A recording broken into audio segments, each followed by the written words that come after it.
Assalamu alaikum, I'm Aisha and you're watching SAMAA News. Here are today's headlines.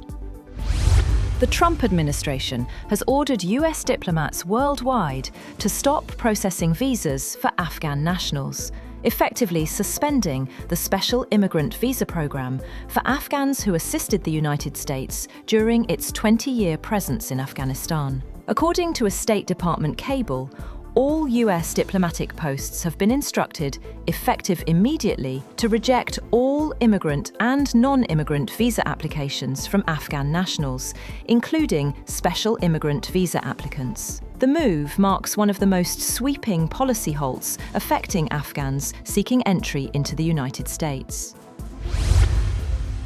4 people have been killed and 14 others wounded after gunfire erupted at a family gathering in Stockton, California. Police say the shooting happened during a child's birthday party, and early signs suggest it may have been targeted. Authorities say the investigation is active, with no details yet on the shooter. Pope Leo has stressed the need for a two-state solution as the only viable path to end the Palestine conflict. He told reporters on his flight from Turkey to Lebanon that the Vatican wants to act as a mediating voice. Before landing in Lebanon, he highlighted Turkey's important role in both the Gaza and Ukraine wars and expressed hope for continued dialogue to achieve a ceasefire. Later, Pope Leo met with Lebanese officials, including Parliament Speaker Nabi Berri and Prime Minister Nawaf Salam, at the presidential palace in Babda, and warned that humanity's future is at risk due to widespread conflicts. He also condemned the use of religion to justify violence. Benjamin Netanyahu has asked Israeli President for a pardon in his years-long corruption trial, saying the criminal case is harming his ability to govern. Netanyahu denies all charges of bribery, fraud, and breach of trust. His lawyers say he still expects a full acquittal. In a video message, Netanyahu urged political leaders to support the move. Meanwhile, Israel's opposition leader Yair Lapid has urged President Isaac Herzog to reject Netanyahu's request for a pardon unless he admits guilt, shows remorse, and retires from politics. Similar sentiments were shared by Israelis in Jerusalem, with some insisting accountability must come first and that he should not be allowed to get off scot-free. US Secretary of State Marco Rubio says he expects fresh talks with Ukrainian officials to deliver more progress toward a deal to end the war. Speaking in Florida, Rubio stressed the goal is not just a peace agreement, but a roadmap that keeps Ukraine sovereign, independent, and secure.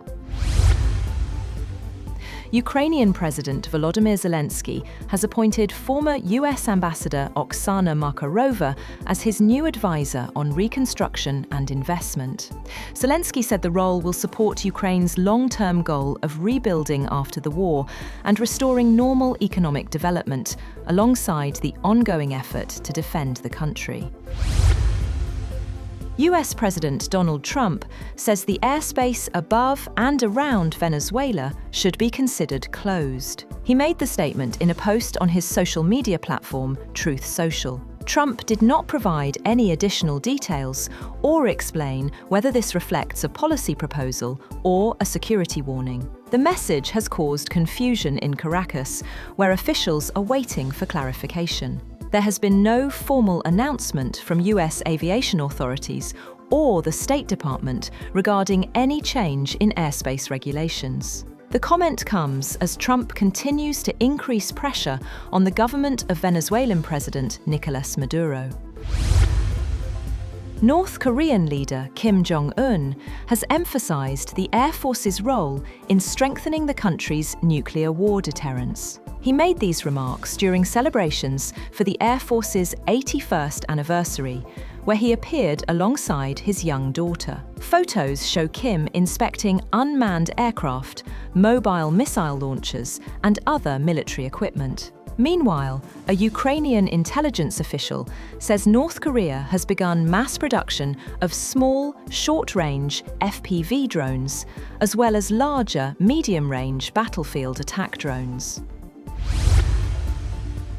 More than 600 people have been killed across Indonesia, Thailand and Malaysia after a rare tropical storm triggered widespread floods and landslides. Indonesia reported the highest toll at 435, with helicopters delivering aid to cut-off areas. Nearly 4 million people have been affected across the region, while Malaysia has lifted storm warnings as conditions begin to clear. Over in Sri Lanka, authorities have declared a state of public emergency as the death toll from cyclone Ditwah climbs to 159, with more than 200 people still missing. Officials say nearly 834,000 people have been affected nationwide, with hundreds of safety centres now operating to shelter evacuees. Operations have resumed at Iraq's Khor Mor gas field, days after a drone attack forced a shutdown and triggered widespread power cuts across the Kurdistan region. Gas transmission to power stations has restarted. The Khor Mor field is one of the region's largest and a critical supplier for power generation. Authorities say restoring gas flow is expected to stabilise electricity supply across multiple provinces. Malaysia's Prime Minister, Anwar Ibrahim, has suffered a major political setback after his allies were decisively defeated in a key regional election in Sabah. Final results show Anwar's Pakatan Harapan coalition winning only 1 out of 20 seats, a sharp drop from the 7 seats it previously held in the eastern Borneo state. Political analysts say the results mark a serious blow for Anwar, calling it a grim first electoral test after nearly 3 years in office. Associate Professor Lee Kwok Tung described the outcome bluntly, saying Anwar's coalition lost badly. And allies of Kyrgyzstan's President Sadir Japarov have swept a snap parliamentary election, tightening his control over the country's politics. Preliminary results show almost all seats going to independents loyal to the president. Japarov, who has sidelined political parties since 2020, says the vote was clean and vows the 2027 presidential election will also be transparent. That's all for now. For more updates, visit www.samaa.tv. Thank you for watching SAMAA News.